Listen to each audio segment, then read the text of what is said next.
വിജയ്, ഈ മഞ്ഞുമൽ ബോയ്സ് എന്ന് പറഞ്ഞൊരു ഹിറ്റ് ചിത്രം ഉണ്ടായിരുന്നു, നല്ല മനോഹരമായ സിനിമ.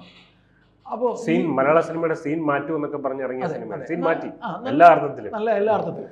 അപ്പോൾ ആ ചിത്രത്തിന്റെ നിർമ്മാതാവ് സൗബിൻ, നമ്മുടെ നടൻ സൗബിൻ, ഏറ്റവും അഭിനയിക്കാനും അറിയാവുന്നുള്ളൊരു നടനുമാണ്, ഒരു ജെന്യൂൻ ആക്ടറാണ്. അപ്പോൾ ഈ സൗബിൻ താഹിറിനെ അറസ്റ്റ് ചെയ്തു എന്നുള്ളൊരു വാർത്ത ഉണ്ടായിരുന്നു. ഈ വാർത്ത ഞാൻ കാണുമ്പോൾ മാതൃഭൂമി ചാനലിലാണ് ഞാൻ കാണുന്നത്, യൂട്യൂബിൽ അതെ, യൂട്യൂബിൽ കാണുക. പെട്ടെന്ന് തന്നെ അറസ്റ്റ് ചെയ്തു എന്ന വാർത്ത ഞാൻ ഇത് കണ്ട അകത്തേക്ക് കയറുമ്പോൾ തന്നെ വീഡിയോ അത് പ്രൈവറ്റ് ആയി കഴിഞ്ഞു. പിന്നീട് അറിയുന്നു സൗബിനെ അറസ്റ്റ് ചെയ്തില്ല, ചോദ്യം ചെയ്തു, വെറുതെ വിട്ടു എന്നൊക്കെയാണ് പിന്നെ സ്റ്റിക്കറുകൾ വരുന്നത്. അദ്ദേഹത്തിന്റെ ഭാഗത്തുനിന്നുള്ള പ്രതികരണം വന്നു, അറസ്റ്റ് ഉണ്ടായില്ല. അതെ, എന്തായിരുന്നു എന്താണ് ഇതിനകത്തുള്ള ഒരു ചിത്രം? ഇതില് നമ്മൾ ഈ മഞ്ഞുമൽ ബോയ്സ് എന്ന് പറയുന്ന സിനിമയിൽ ഇപ്പോഴത്തെ മലയാള സിനിമയുടെ രീതി എന്ന് പറഞ്ഞാൽ നമുക്കൊരു നിർമ്മാതാവ് ഉണ്ടെങ്കിലും ഇവർക്ക് ഇൻവെസ്റ്റേഴ്സ് ഉണ്ടായിരിക്കും പുറത്തുനിന്ന്. പേര് മാത്രമേ ഉണ്ടാവുള്ളൂ, വെളിയിൽ നിന്നാണ് കാശ്. ബാനർ, അപ്പോൾ ഒരു ബാനർ ഉണ്ടായിരിക്കും, അതിൽ ഇൻവെസ്റ്റ് ചെയ്യുന്ന ഒരുപാട് പേരുണ്ട്, വെളിയിൽ നിന്ന് കാശ് ഒരുപാട് വരാറുണ്ട്, പ്രവാസികളൊക്കെ കൊടുക്കാറുണ്ട്, പേര് പുറത്ത് പറയാത്ത കോ പ്രൊഡ്യൂസേഴ്സ്. അതെ. അപ്പൊ അതില് ഈ മഞ്ഞുമൽ ബോയ്സിന്റെ ഒരു 18 കോടി എന്നാണ് അവര്, അല്ല 22 കോടി എന്നുള്ളതാണ് അവര് പുറത്തു വിട്ടിരിക്കുന്ന ബഡ്ജറ്റ്. അപ്പൊ അതില് ഈ പറയുന്ന ഒരു സിറാജ് വലിയ വീട്ടിൽ എന്ന് പറയുന്ന അറിയാം, വലിയ വീട്ടിൽ. അപ്പൊ അദ്ദേഹമാണ് കേസ് കൊടുത്തിരിക്കുന്നത്. അതായത് അദ്ദേഹം 7 കോടിയോളം ഇൻവെസ്റ്റ് ചെയ്തു. ഇത് പക്ഷെ ഒരു തവണയായിട്ടല്ല, പലപ്പോഴായിട്ടാണ് ഈ 7 കോടി ഇൻവെസ്റ്റ് ചെയ്തിരിക്കുന്നത്, പല ഘട്ടങ്ങളിലായിട്ട്. അപ്പോൾ ഈ 7 കോടി ഇൻവെസ്റ്റ് ചെയ്യുകയും അപ്പോൾ അദ്ദേഹത്തിന് വാഗ്ദാനം ചെയ്യപ്പെട്ട തുക എന്ന് പറഞ്ഞത് 28 കോടിയാണ് തിരിച്ചു കിട്ടും എന്ന് പറഞ്ഞത്. പക്ഷെ പടം നമ്മൾ വിചാരിക്കുന്നതിനപ്പുറം കയറിപ്പോയി. ഏകദേശം 286 കോടിയോളം ആണ് OTT റൈറ്റ്സ് ഉൾപ്പെടെ ചിത്രത്തിന്, അതായത് സാറ്റലൈറ്റ് വരുമാനം, തിയേറ്റർ വരുമാനം തന്നെ 250 കോടി എന്തുകൊണ്ട്, ഏകദേശം എന്തായാലും ഒരു 300 കോടി അടുപ്പിച്ച് കാശ് കിട്ടിയിട്ടുണ്ട്. ടോട്ടൽ ബിസിനസ് നടന്നിട്ടുള്ള ഒരു ചിത്രമാണത്. അപ്പോൾ അത്തരത്തിൽ ഒരു സിനിമയ്ക്ക് 47 കോടിയാണ് തനിക്ക് തൻ്റെ ഷെയർ എന്നുള്ളതാണ് ഇപ്പോൾ അദ്ദേഹത്തിൻ്റെ വാദം. ഇതിൽ പ്രിൻസിപ്പൽ എമൗണ്ട്, അതായത് മുതൽ തിരിച്ചു കൊടുത്തിട്ടുണ്ടെന്നാണ് ആരുടെ വാദം? സൗബിൻ്റെ വാദം. പക്ഷെ 5.5 കോടി മാത്രമാണ് കൊടുത്തിരിക്കുന്നത് അദ്ദേഹത്തിന്. അപ്പൊ ഇതാണ് ഈ കേസ്. ഇദ്ദേഹം 23 ഏപ്രിലിൽ കൊണ്ട് കേസ് കൊടുത്തായിരുന്നു നമ്മുടെ സിറാജ്. അങ്ങനെ ആര് അറസ്റ്റിലായി? അറസ്റ്റിലല്ല, അങ്ങനെ ആര് പ്രതിക്കൂട്ടിലായി? സൗബിനും അത് 2 പേര് പറവ ഫിലിംസിൽ ഉള്ള 2 പേര് സൗബിന്റെ സുഹൃത്തുക്കളായിരിക്കാം, അവര് അതിലായി. അപ്പൊ എന്തായാലും അതിനുശേഷം ഈ സിറാജ് ഇങ്ങനെ ഒരു ആരോപണം ഇറക്കുന്നു. അതിനെ സൗബിൻ പഴയ നിർമ്മാതാവാണ്, അതെ അറിയാം, വലിയ വീട്ടിൽ ഫിലിംസ് എന്ന് പറയുന്നത് പോപ്പുലർ ആയിട്ട് അപരിചിതൻ. പിന്നെ ഈ പറയുന്ന 47 കോടി എന്ന് പറയുന്ന തുക തനിക്ക് തരാൻ പറ്റില്ല എന്ന് സൗബിൻ പറയുകയാണ്. അതായത് ഇദ്ദേഹം പറയുന്ന കണക്കുകളിൽ, അതായത് ഈ പല തവണയായിട്ടാണ് ഈ പൈസ കൊടുത്തിരിക്കുന്നതെന്ന് പറയുന്നില്ല. അതാണ് ഇവിടെ സിറാജിനെ പെട്ടിരിക്കുന്നത്. കാരണം വേറെയും ഇൻവെസ്റ്റർ ഉണ്ട്. ഈ ബാങ്ക് സ്റ്റേറ്റ്മെന്റ് എടുക്കുമ്പോൾ പോലീസ് നോക്കുമ്പോൾ പല ഇൻവെസ്റ്റേഴ്സ് ഉണ്ട്. അപ്പൊ ഇതിൽ സിറാജിന്റെ ഭാഗത്തു നിന്നുള്ള സിറാജിന്, അതായത് സിറാജ് കൊടുത്തു എന്ന് പറയുന്ന തുക കിട്ടിയില്ല എന്നൊക്കെയാണ് സൗബിൻ അവകാശപ്പെടുന്നത്. അപ്പോൾ അതിനകത്ത് അവർ നോക്കുമ്പോൾ, പോലീസിന് ഇതിനകത്ത് കൃത്യമായിട്ടുള്ള ഒരു കള്ളക്കളി കാണാൻ പറ്റുന്നുണ്ട്. അപ്പൊ അതുകൊണ്ടായിരിക്കാം പോലീസ് എന്ത് ചെയ്യുന്നുണ്ട്, കോടതിയോട് ശക്തമായ ഭാഷയിൽ പറയുന്നുണ്ട് സൗബിനെ എന്താണ് ചോദ്യം ചെയ്യാൻ വിട്ടുകിട്ടണം, അറസ്റ്റ്, അതായത് ആ ഒരു രീതിയിൽ. അപ്പൊ സൗബിൻ എന്ത് ചെയ്തു? ഓടിപ്പോയി മുൻകൂർ ജാമ്യം എടുത്തു. അപ്പൊ മുൻകൂർ ജാമ്യം എടുക്കുന്നവന്മാരെല്ലാം നമ്മൾ നോക്കിക്കോണം.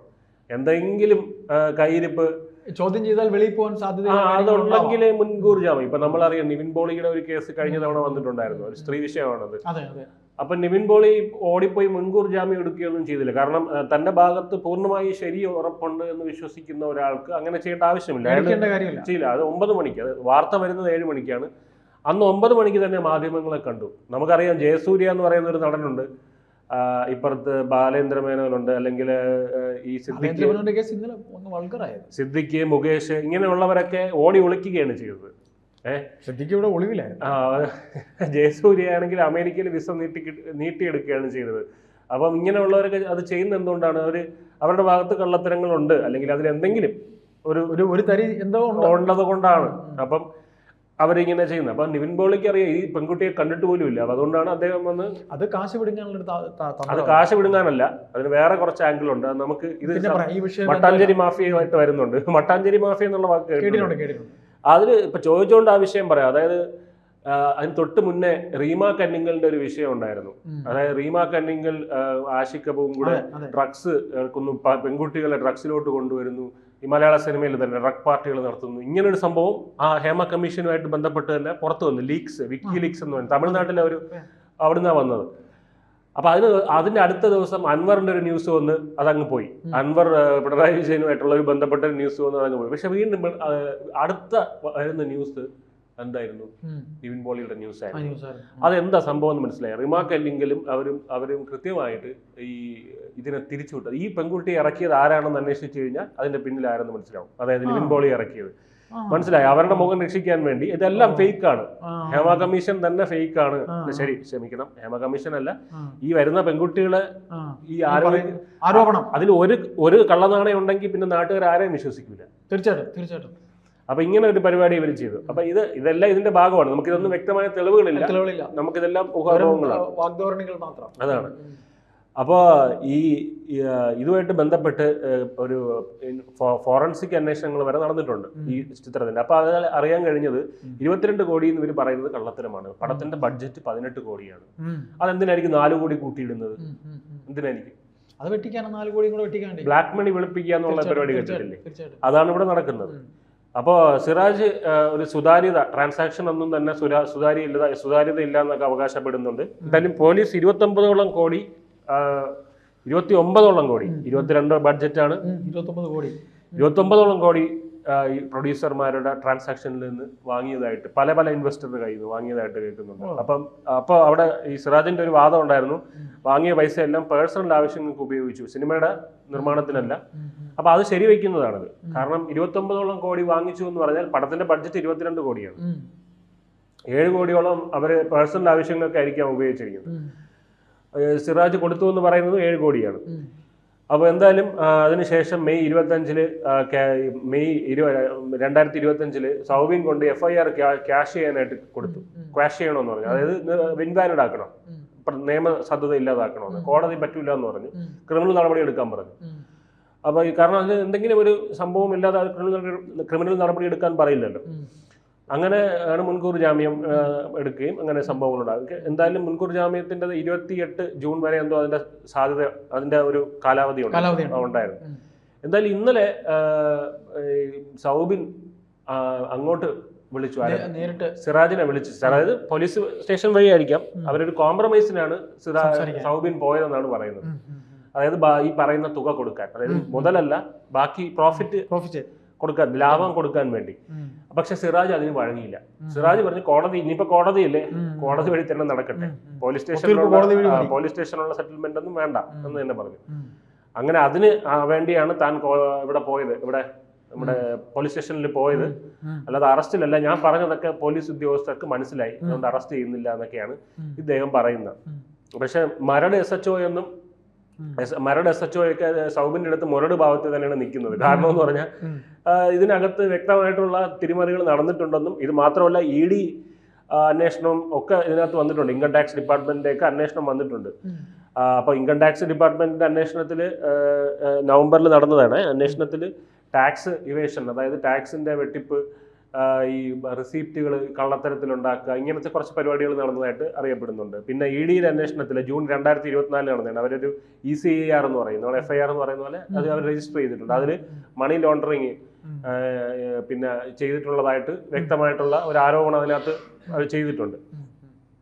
എന്തായാലും പിന്നെ പോലീസ് കണ്ടുപിടിച്ച മറ്റൊരു കാര്യം ഈ ടിക്കറ്റ് റേറ്റ്സ് ഇൻഫ്ലേറ്റ് ചെയ്തെന്ന് പറയും. അതായത് ടിക്കറ്റ് റേറ്റ്സ് കൂട്ടിയിടും, ടിക്കറ്റിന്റെ റേറ്റ്, മനസ്സിലായ അങ്ങനത്തെ പരിപാടികളൊക്കെ ചെയ്തു. അപ്പൊ ഇതെല്ലാം തന്നെ നമ്മൾ നോക്കിക്കഴിഞ്ഞാൽ ലാഭം കൂടുതൽ കാണിക്കാനും ടാക്സ് വെട്ടിക്കാനും മാത്രമാണ്. എന്താ പറയാ, ബ്ലാക്ക് വൈറ്റ് ആക്കാനും. ഇത് നമുക്ക് പരസ്യമായിട്ടുള്ള രഹസ്യമാണ്. മലയാള സിനിമയിൽ അങ്ങനെ നടക്കുന്നുണ്ട്. നോക്കിക്കഴിഞ്ഞാൽ ഇഷ്ടം പോലെ സിനിമകൾ ഇതൊക്കെ ആരുടെ പടച്ചു വിടുന്നതെന്ന് തന്നെ തോന്നും. കാരണം ഒരു ലാഭവും ഇല്ല, കള്ളപ്പണം വെളുപ്പിക്കാനുള്ള ഒരു പരിപാടി. അത് വളരെ ഈസിയാണ്. പിന്നെ സിനിമയിൽ നിന്ന് മറ്റ് ലാഭമുണ്ട് നമുക്ക് അറിയാതെ. ഇതിനകത്ത് പ്രോഡക്റ്റ് പ്ലേസ്മെന്റ് എന്ന് പറഞ്ഞൊരു സാധനമുണ്ട്. അതായത് ഇപ്പൊ നായകൻ കഴിച്ചുകൊണ്ടിരിക്കുന്ന ടൈഗർ ബിസ്ക്കറ്റ് ആണെങ്കിൽ ടൈഗർ ബിസ്ക്കറ്റ് പിന്നെ ഒരു പരസ്യമാണ്. അല്ലെങ്കിൽ ഒരു നടൻ പറയാണ് ഞാൻ പോവുകയാണ് ഇന്ന ഹോസ്പിറ്റലിലാണ് പോകുന്നത്, അമൃത ഹോസ്പിറ്റലിൽ. അപ്പൊ അതിന് പൈസയുണ്ട്, അല്ലാത്ത ഡിഫറെന്റ് ആയിട്ടുള്ള പല പല ഇതുണ്ട് ഇതിനകത്ത്, ലാഭങ്ങളുണ്ട്, നമ്മളറിയാത്ത ഒരുപാട് ഇതുണ്ട്. അപ്പൊ ഇതൊക്കെ തന്നെ ഈ ലൊക്കേഷൻ തിരഞ്ഞെടുക്കുന്ന പോലും നിങ്ങളൊന്ന് ഷൂട്ട് ചെയ്യാം. അതെ, അങ്ങനത്തെ അതെ. എന്തായാലും മഞ്ഞുമൽ ബോയ്സിന്റെ കേസ് കോടതിയിലോട്ട് പോയിരിക്കുകയാണ്. ഇപ്പൊ കോടതിയിൽ തന്നെ തീർപ്പ് വരും. ഇത് ഇൻഡസ്ട്രിക്ക് നല്ല രീതിയിൽ തന്നെ സാരമായിട്ട് ബാധിക്കും. കാരണം കഴിഞ്ഞ വർഷം 700 കോടി നഷ്ടം ഉണ്ടായെന്നൊക്കെ നിർമ്മാതാക്കൾ പറഞ്ഞപ്പോൾ ഇവന്മാരുടെ എല്ലാം ഈ തള്ളു പോസ്റ്റർ ഉണ്ടല്ലോ 100 കോടി 200 അതൊക്കെ പുറത്തു വന്നിരുന്നു. ഇതെന്താണ് ഈ സംഭവം എന്നുള്ള രീതിയിൽ പറയുന്നത്. അപ്പൊ എന്തായാലും ഇത് ഇൻഡസ്ട്രിക്ക് ഒരു സാരമായ രീതിയിൽ ഇനി എന്താ പറയാ ഈ ബ്ലാക്ക് മണി ഇങ്ങോട്ട് ഒഴുകുന്നത് തടയും എന്ന് തന്നെ നമുക്ക് പ്രതീക്ഷിക്കാം. മട്ടാഞ്ചേരി മാഫിയക്ക് ഒരു കുരുക്ക് വീഴുമെന്ന് തന്നെ നമുക്ക് പ്രതീക്ഷിക്കാം.